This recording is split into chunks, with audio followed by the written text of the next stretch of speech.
আরে ও মতি ভাই, সারাক্ষণ কি চা বিক্রি করো নাকি গ্রামের খোঁজ খবর একটু রাখো? আগে কি যে বলো না কমলদা, গ্রামের খোঁজ খবর রাখবো না মানে সব খোঁজ খবরই তো জানি। এই যেমন আজ বর্ষার পানি একটু বেড়েছে, তবে কাল একটু বর্ষার পানি কম ছিল। আরে এসব খবরের কথা বলিনি গো।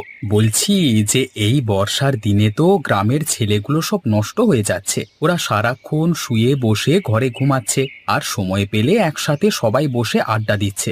এসব তো ভালো লক্ষণ নয়, পরে তো এসবের খারাপ প্রভাব পড়ে এসব অলস হয়ে যাবে। আর বলো না, গ্রামের ছেলেপুলেগুলো সব নষ্ট হয়ে যাচ্ছে। ওরা তো কোনো কথাই শোনে না, ওদের কি আর সহজে বোঝানো